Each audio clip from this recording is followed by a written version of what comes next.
The Last Word with Lawrence O'Donnell starts right now. Hey, Lawrence. Hey, Jen, it seems like forgetting his real job is Donald Trump's thing. It's not evergreen. It's not the first time. Not the first That's time. True. Jen, That's true. later in this hour, I'm going to talk about what I did on Sunday, the morning after that Mexican Navy sailing ship had that horrible and fatal accident for two sailors at the Brooklyn Bridge.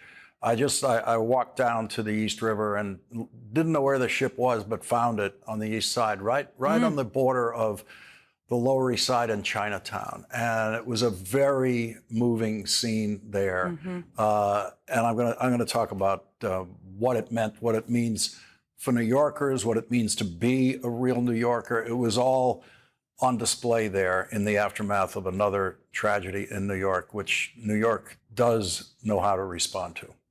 Sounds incredibly powerful. I always love hearing about your walk around. You observe quite a lot. I'll be watching as you talk about it. Thanks, Jen. Thank you.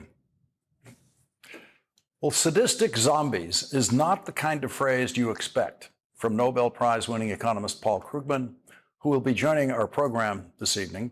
Professor Krugman is a former columnist for the New York Times whose invaluable writing now appears on Substack, where everyone should absolutely make an effort to read it and learn. Read it and learn seems to be something Donald Trump has never been able to do, and the Republicans he dominates in Congress seem to have the same deficiency. The cruelty of the budget bill designed by Donald Trump and the Republican Congress has provoked the mild-mannered Professor Krugman, not known for rhetorical excess, to call Donald Trump and the Republican Congress sadistic zombies. And I will take the liberty during this hour to extend Professor Krugman's term to include the Trump ally who actually might be the most sadistic of all, Elon Musk, into the group of sadistic zombies now trying to control our governing, and in Elon Musk's case, trying to control this starving little girl in a refugee camp near South Sudan. Because Elon Musk believes that the girl you're looking at right there, Elon Musk believes that she has received too much free food from you. Too much free food from the United States of America. The United States of America has been producing more food than we can consume for more than a century now, and we have been sending food aid around the world for almost 200 years, as we did during the Irish famine in 1847. Former USAID official Dr. Atul Gawande is in Africa tonight, where he has seen what these sadistic zombies have done to that little girl and to people who need the HIV care that the United States has been supplying thanks to a program created by Republican President George W. Bush, but no more. Dr. Atul Gawande will join us later in this hour.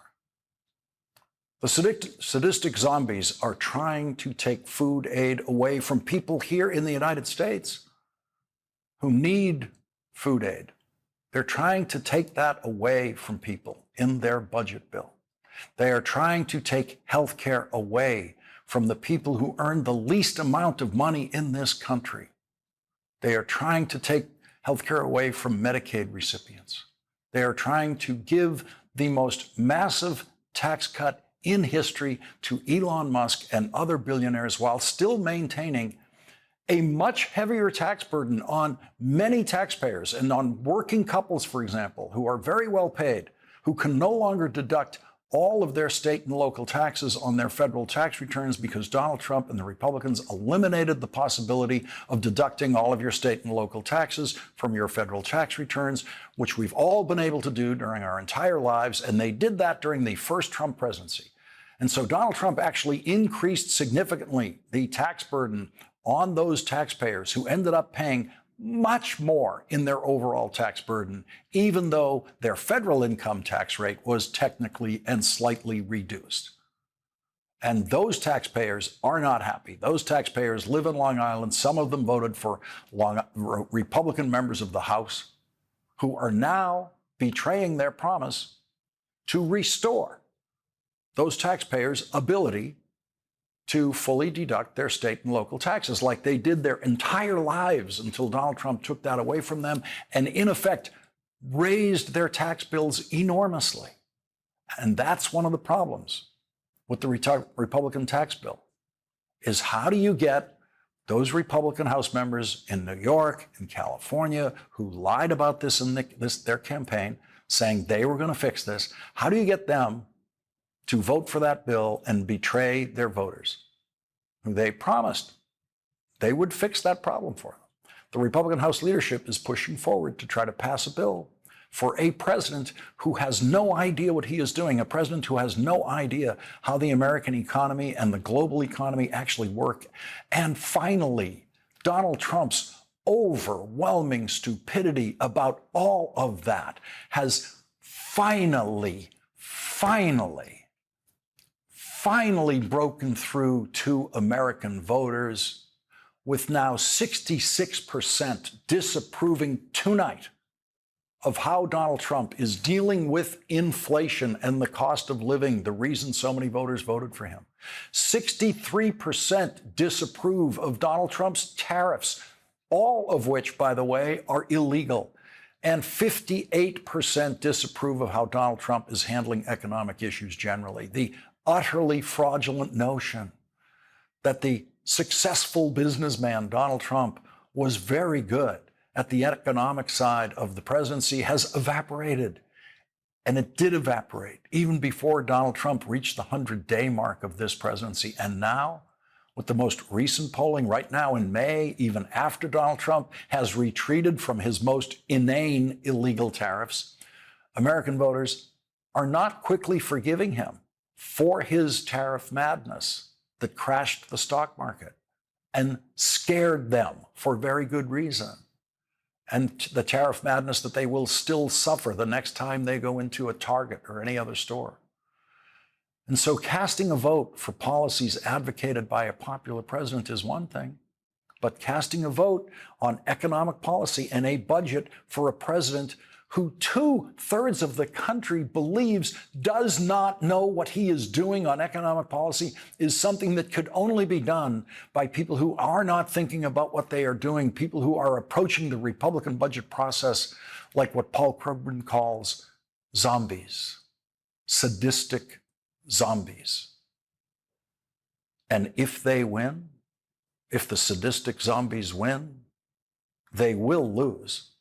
If the Republicans win the vote in the House of Representatives, they might then lose the vote in the United States Senate and throw the Republican Congress into utter chaos for the rest of the year. But if they win the vote on this budget bill in the House and then they win a vote in the Senate on the same budget bill, they will then have the booby prize of having passed the cruelest budget bill ever passed in American history and signed into law by the cruelest president. And they will take that cruelty with them into the next congressional election and see how it goes. See if those 66% who oppose what Donald Trump is doing now will thank them next November for helping visit that cruelty upon them or upon their neighbors or upon their grandmothers. Every voter in the next congressional election is going to know that Donald Trump lied when he said this. We're cutting three things: waste, fraud, and abuse. We're not changing Medicaid, and we're not changing Medicare, and we're not changing Social Security. Donald Trump is changing Medicaid, and the Republican Congress is helping Donald Trump change Medicaid. And as we learned in breaking news on this program 24 hours ago, Donald Trump is changing Medicare, cutting Medicare. And that is exactly what House Republicans are determined to do. They are going to vote to cut Medicare in this bill. Last night at this hour, the top Democrat on the House Budget Committee, Brendan Boyle, joined us and brought the breaking news directly from the Congressional Budget Office, who had just informed Congressman Boyle that the Republican budget bill would trigger cuts in Medicare, even though Medicare is not mentioned in the Republican budget bill. Congressman Boyle explained, as I interpreted at the time, that it was the interaction of the Medicaid cuts and the rest of the budget bill that would force, in effect, these cuts on Medicare. 3 hours later, Congressman Boyle was officially delivering that news to the House Rules Committee, which began a hearing in the middle of the night last night that is a necessary procedural step before bringing the budget bill to the floor of the House for a vote by the full House of Representatives. That hearing got underway at 1:20 a.m. And the top Democrat on that committee, the Rules Committee, Congressman Jim McGovern, began his participation in that hearing this way. I've got a simple question. What the hell are Republicans so afraid of? What the hell are you so scared of that you guys are holding this hearing at 1 o'clock in the morning? It's a simple question that speaks to the heart of what's going on here, and one that I'm going to keep on asking. If Republicans are so proud of what is in this bill, then why are you trying to ram it through in the dead of night? So after Congressman Brendan Boyle broke the news about the $500 billion cut to Medicare on this program last night, the biggest cut to Medicare in the history of the Medicare program, it was no surprise in that hearing room at 2:15 a.m. when Congressman Boyle testified to the committee. As you know, statutory pay-go, which stands for pay-as-you-go, is a law that requires tax cuts and spending increases to be offset, meaning that they do not add to the deficit. If at the end of the year congressional legislation collectively violates pay-go, those deficit effects trigger across-the-board cuts to programs like Medicare. Does this bill trigger statutory pay-go? Yes, and it's not me saying it. It is the Congressional Budget Office confirming it as of a couple hours ago. And look, this is really the breaking news, because when the Budget Committee kicked off this process approximately 3 months ago, there was a commitment by President Trump that there would be no Medicare cuts in this piece of legislation. And indeed, over the last several months, there's been no discussion of Medicare at all. There has been of Medicaid, but not of Medicare. Well, here we are tonight because, as you explained, because of the size of the deficits, because of the pay-go or pay-as-you-go act, that would trigger sequestration of Medicare, and it would total over $500 billion. The official figure that CBO confirms is $535 billion in cuts to Medicare. So the Rules Committee got that news, breaking news, as the congressman called it, formally presented to them about 4 hours after you got it here on this program from Congressman Boyle. And so Donald Trump is cutting Medicaid after promising not to, and he's cutting Medicare after promising not to. And while he's doing that, exactly at the same time he's doing that, he is taking a free plane from a Middle Eastern dictator who funds Hamas, while Donald Trump is cutting your Medicaid or your Medicare or your grandmother's Medicaid and Medicare. Medicaid is the single largest payer to nursing homes in America, and Donald Trump is cutting that program. Medicaid is the single largest provider of health care coverage for poor children and poor babies in America, and Donald Trump is cutting that funding. And while he's doing it, he's taking a free plane from a dictator who was trying to sell that plane, which is 13 years old and not good enough for the dictator, and couldn't find a buyer. And so instead, the dictator decided he'd rather have Donald Trump owe him. It helped that there were absolutely no buyers for that 13-year-old 747 on the used plane market these days. The listed value of that used plane is $400 million, which is much, much less than that same dictator has given to Hamas and gave to Hamas before Hamas's October 7th attack on Israel. The Defense Department, in full participation in the international scheme to violate the Constitution and give Donald Trump a free plane, formally accepted the free 747 from the dictator of Qatar today. And now Donald Trump is the first president in history to try to have three, count them, three Air Force Ones. We've always had two identical Air Force One aircraft ready to take the president anywhere in the world. To make sure an Air Force One is always ready, there have to be two planes so that there's a backup plane in case one plane has a problem. And now Donald Trump wants a third Air Force One at a massive cost to taxpayers. And that's the part where this scheme might just break down.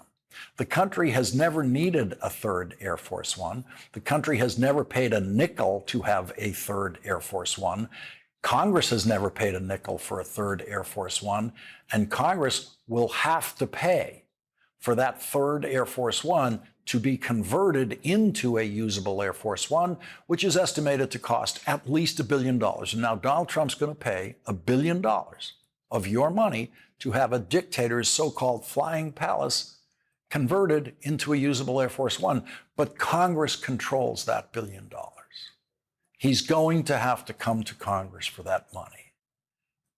It is very unlikely he's going to get that money, even from the sadistic zombies. Donald Trump wants to do all this while Boeing is building 2 new versions of Air Force One that were ordered while Donald Trump was president the first time. This is so perfectly Trumpian. This is Donald Trump's Marie Antoinette moment of obliviousness to the suffering he is causing, while Donald Antoinette dreams of the cake and McDonald's junk food he will have on the free plane that the dictator has given him, so that Donald Trump will be able to use that plane as his personal plane after his presidency, because that's the scheme. The scheme is for Donald Trump's Defense Department to deliver that plane as a gift to Donald Trump's presidential library when Donald Trump is leaving office, so that Donald Trump will have full custody of a former dictator's palatial 747 to fly wherever Donald Trump wants to for the rest of his life. That is the scheme, and that scheme is the work of sadistic zombies. Leading off our discussion tonight is Democratic Senator Adam Schiff of California. He serves on the Senate Judiciary Committee, Agriculture Committee, and Small Business Committee. Senator Schiff, I know you have been studying this transfer of this plane. Apparently, it has been officially transferred, or is very close to being officially transferred to the Defense Department. So that's stage 1 of the scheme. If the Defense Department, therefore the United States government, takes ownership of it. But getting that ownership transferred over to Donald Trump eventually is a whole different layer of the scheme. Well, it is. And the Emoluments Clause, the Constitution is quite clear. Presidents of the United States, like any other person in public office, are prohibited from getting any present from any foreign state unless Congress approves. And obviously, we haven't approved. We will not approve. There's nothing to approve here. It is all to be shunned. And the reason that's in the Constitution is we want the American president to be looking out for the American people. We don't want them paying back favors to foreign leaders or foreign dictators or foreign kings or princes or emirs. Now, you can imagine in the future, Lawrence, if there is some decision the President of the United States makes that is beneficial to the nation of Qatar, the American people are going to have to wonder, why is he doing this? Is this really in our interest, or is this payback for that plane? And there are other problems as well. This gets to your Marie Antoinette metaphor, and that is, while Americans are facing higher and higher fares to get on a plane to visit their family or for work, while Americans are having smaller and smaller space for their legs on an airplane, well, Americans are having to pay more and more for their luggage fees, while you're required to take less and less onto an airplane for your overhead compartment. While Americans are dealing with those problems, Donald Trump is dissatisfied with the appointments on his Air Force One. That's what he's focused on, while there are crashes at airports, while there are near misses, while radar is going down, while there are blackouts. Your president, the president of the United States, fellow Americans, is focused on getting a $400 million gift from Qatar that he can use once it's laundered through the Defense Department. So much wrong with all of this. So we have air traffic controllers who desperately need upgraded equipment, and Donald Trump wants to spend an additional $135 million a year just on the maintenance of a new Air Force One. The New York Times reporting that each Air Force One costs $135 million a year just to maintain. And now Donald Trump wants a third to add that expense to that, as you say, as at the very same time, they are doing these sadistic budget cuts that affect not just starving children in Africa, but children in the United States who also need nutritional aid. Well, Lawrence, it is really a challenge to be only a 2 Air Force One president. I mean, we need to have a little sympathy here. He's used to all the gold finishings and whatever, and to have a plane that doesn't have that is really quite an imposition on the president. When he's not out playing golf, as he does just about 1 out of every 4 days, he likes to ride around in a nice aircraft. So, but on a serious note, as you were just discussing, they're making cuts to people's health care. Mm-hmm. They're saying investing in people's health is wasteful, it's abusive, but no, getting a 3rd Air Force One, that's a good investment. If there were really an entity, as DOGE pretends to be, trying to cut out waste and abuse in the federal government, they would start with this airplane. There would be no question that this is a terrible investment for the United States. There are far cheaper ways to move the president around, more secure ways than having to retrofit, debug, essentially dismantle this aircraft and reassemble it. But of course, what this is all about, Lawrence, is not about what aircraft he's going to use while president. It's about what aircraft he's going to own when he's the former president. Exactly. Senator Adam Schiff, thank you very much for starting off our discussions tonight. Thank you. And coming up, our next guest says this about Donald Trump's budget bill: it's hard to avoid the sense that the counterproductive viciousness is actually the point. That's Nobel Prize winning economist Paul Krugman, who will join us next.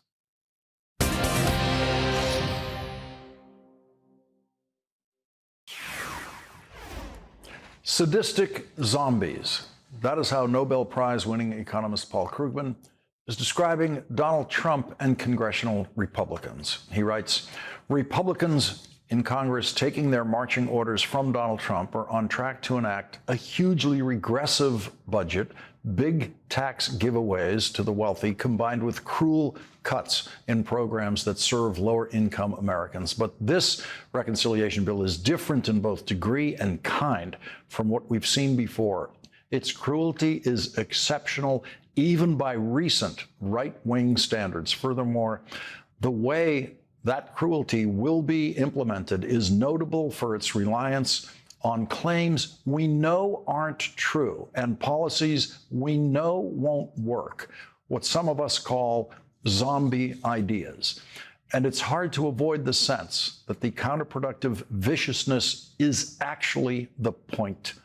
Think of what we're seeing as the attack of the sadistic zombies. Joining us now is Nobel Prize winning economist Paul Krugman. He is distinguished professor at the City University of New York's Graduate Center and a former New York Times columnist whose writing now appears on Substack. Professor Krugman, thank you very much for joining us tonight.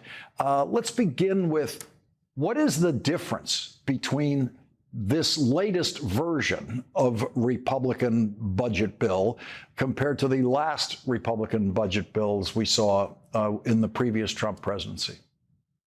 Well, first of all, last time Trump passed a tax cut, which was, a very Republican tax cut, big cuts for the rich, crumbs for people further down the scale, but separately tried to kill the Affordable Care Act. So the damage to healthcare was a separate vote, which failed. So that one didn't go through.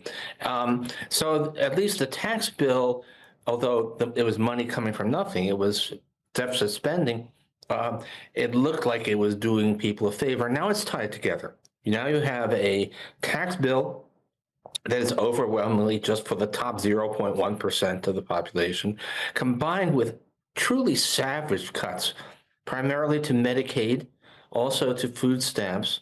So basically, the social safety net, we're ripping up the social safety net. We're leading to a lot of people being impoverished, probably quite a few people dying because of lack of aid, all in the interest of somewhat reducing the explosion of the deficit that comes from cutting taxes on the rich. One of the arguments that Republicans make is we're not cutting Medicaid. They don't accept that phrasing. They say we're just making it work better. For example, imposing work requirements on people to be able to enroll in Medicaid. Okay, and this is when I talk about zombie ideas. A zombie idea is something that should be dead, that has been proved wrong again and again, and yet it still keeps on shambling along, eating people's brains. We've been through this many times. There are essentially no people, able-bodied adults, who could be working, who are on Medicaid and not working. There just is nothing. The work requirement is not going to get anybody who isn't working to work. There's a handful of people who on paper might be working and aren't, but it's 3% of the total Medicaid rolls, and almost surely there are special circumstances there. So this just doesn't happen. We know that work requirements don't actually make people work because they already are. The U.S. benefits are too small for people to just live on the dole. You can't do that in 21st century America.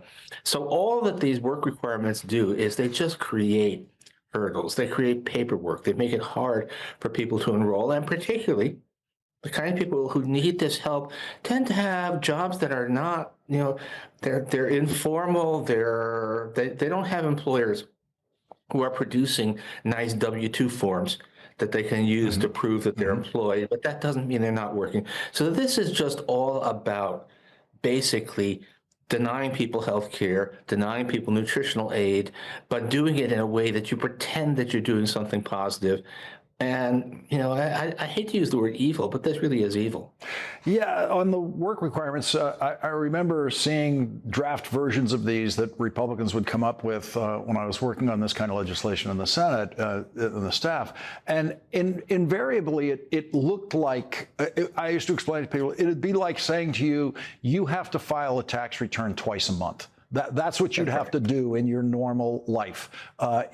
Imagine they said that to you. You were perfectly tax compliant before, doing it once a year, but now they want you to do it like that, and it just becomes impossible, especially for someone who's out of work for 2 weeks or 3 weeks or 6 weeks. Yeah, and for you or me, we would probably manage to do it because you're college educated, and we have jobs that are formal and steady, and employers who themselves routinely fill all the requirements. I spend a lot of time in New Jersey. There are a lot of people working in Trenton. They're hardworking. They're trying to support their families. But what they do is every day they line up at street corners, hoping that they'll be hired to do day work. How are they going to prove? The problem is not that they're not working. The problem is that they have a hard time proving that they're working, and yet they're being given this burden of trying. It's not a question of working. It's a question of satisfying the requirements of officials who are probably going to be quite hostile. They're going to be looking for ways to not pay them. Professor Krugman, we have to squeeze in a commercial break here. If you can stay with us, I'd love to widen the lens about the overall effect of the Trump policies, the Trump trade war on the economy, on American workers, what's coming. We'll have more with Professor Krugman right after this.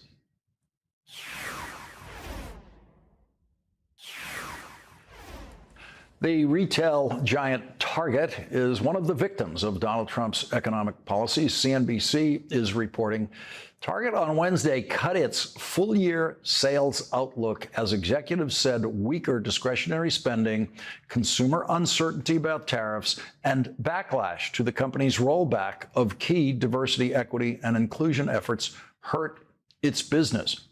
Back with us is Nobel Prize-winning economist Paul Krugman.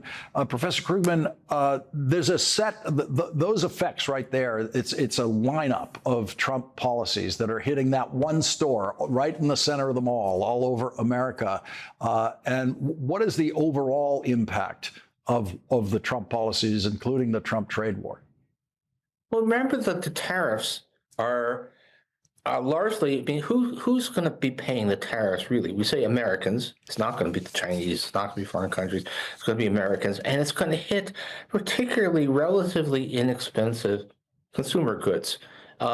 If you ask where our price is going to go up a lot, it's going to be at places like Target and Walmart. It's going to be places that sell inexpensive items that are subject to tariffs. If you're a rich person eating fancy meals at restaurants, very little of that is going to be subjected to the tariff. But if you are buying consumer essentials at big box chain stores, which are what we have in America, then you are right in the firing line. And couple that with the way that the whole uncertainty, the craziness of policy is pushing us towards a slowdown and quite possibly a recession. And this is, it's extremely cruel to ordinary working Americans. The tariff level now with China is on the order of 30%, which is astronomical compared to historical patterns of this. And so there's a kind of an effect out there in the coverage of it that, oh, we've gone from 145 down to 30. Oh, okay. But the people out there who walk into a Target and other stores and see a price go up by 30% are going to experience the reality of it. Yeah, people talk as if, oh, big. We came down from 145 to 30. 145 is prohibitive. It basically destroys trade. 30 only cuts imports by probably around 65%, right? It's still destructive. It's still basically saying to people, you can't afford extra dollars for your kid. That's Trump saying, I have gold toilets, but you don't need more than $2. And it's just incredible. And this Trump notion that this is how you will create more manufacturing jobs in the United States. Yeah, and this is not going to happen. We are not going to start doing. Doll manufacture is incredibly labor intensive. There's just no way that's going to be taking place in America. And look, they're putting tariffs on all kinds. There's a tariff now on bananas. I guess, are we going to start opening banana plantations in Minnesota? I mean, this is just not going to do anything for U.S. jobs. All it's going to do is make Americans worse off. As we go forward with the combination of assuming this bill passes that they're trying to pass, we're going to see this astronomical debt increase that usually always goes up when Republicans have power. They always preach against it, and they always push up the national debt. Yeah, and this is, I'm usually a deficit dove. People often get bent out of shape over deficits or claim to. Republicans constantly denounce deficits and then blow them up when they're in power. But at this point, a country like the United States has historically gotten a lot of running room. We have, in the jargon, fiscal space because people, markets, investors assume, look, it's the United States, it's rich, it's politically stable. They will eventually get their act together. Do we look like that kind of country now? Is this a country you would trust to honor its obligations? I mean, every tariff that Trump is putting on, aside from everything else, you have to realize it's a violation of solemn agreements we've made with other countries. We've just demonstrated that we're a country that just does not honor its promises. So why will countries lend to us if we're going to keep on doing this? So I think that the chance of a real full on what we call a sudden stop, where the money just stops coming to America because people are nervous. It's not certainty, but it looks like we're looking a whole lot more like Argentina or Indonesia than I ever imagined my country would. Paul Krugman, thank you so much for joining us tonight. Always an honor to have you join us. Really appreciate it. You can find Paul Krugman's writing now on Substack. And coming up, sadistic zombies Donald Trump and Elon Musk have literally taken food away from starving children in Africa. That's next with Dr. Atul Gawande, who will join us live from Kenya tonight.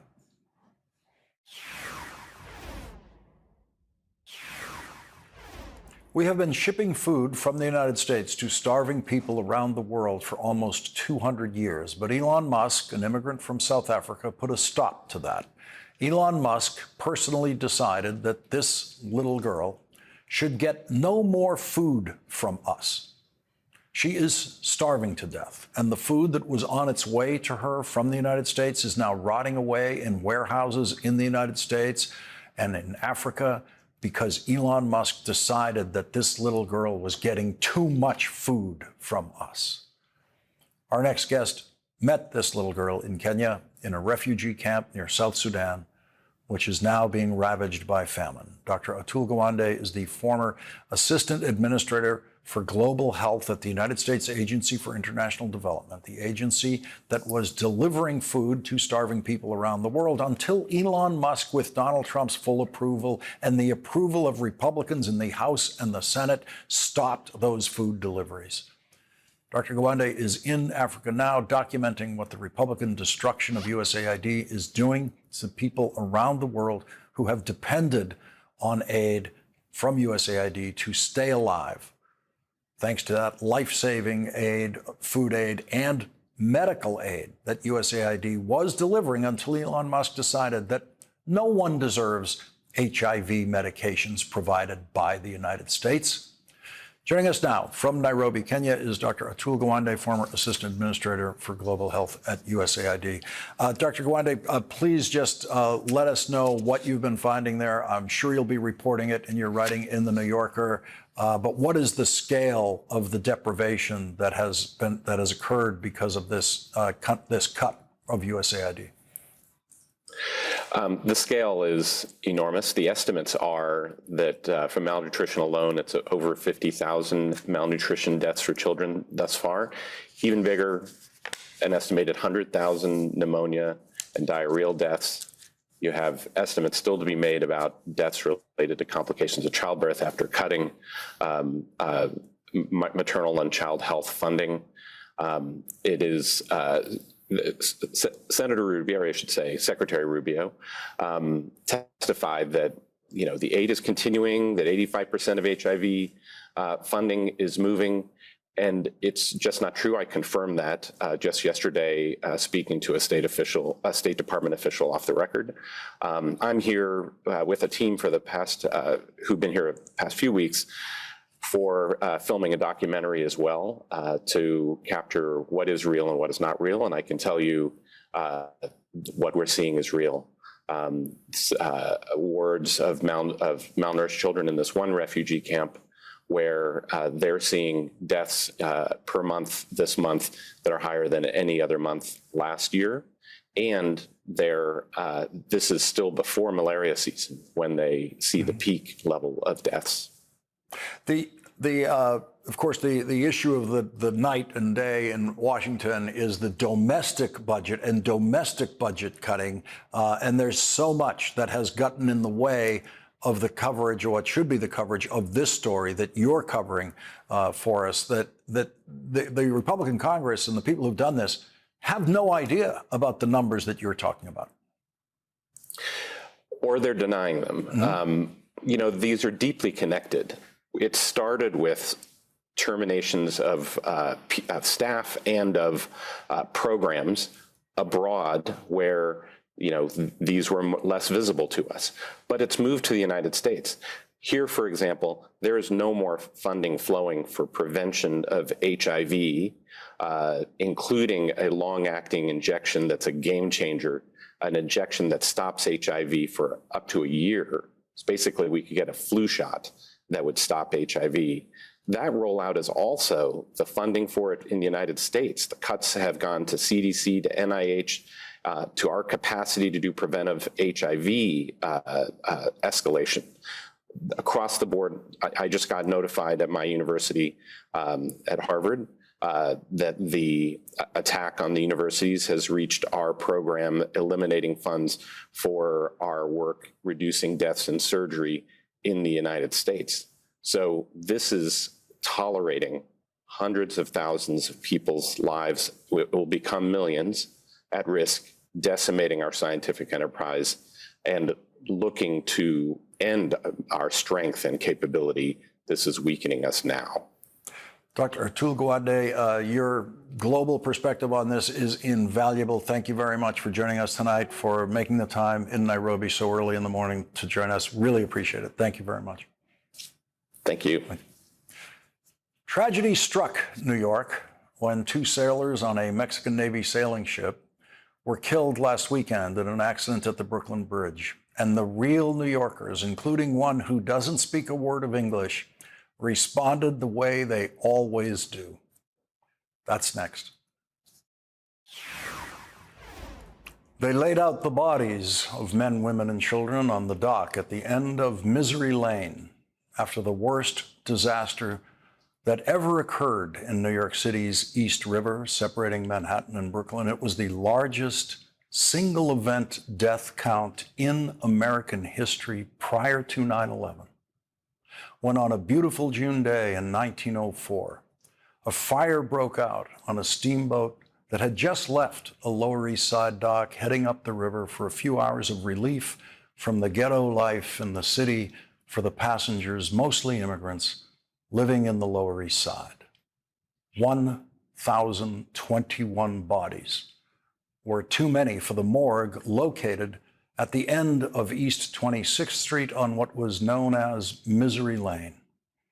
And so the bodies were arranged for identification outdoors on the dock at the end of Misery Lane that day. And I could see that shadow of death on the East River on Sunday when I walked down south of Misery Lane to the Lower East Side, where another East River death ship was docked.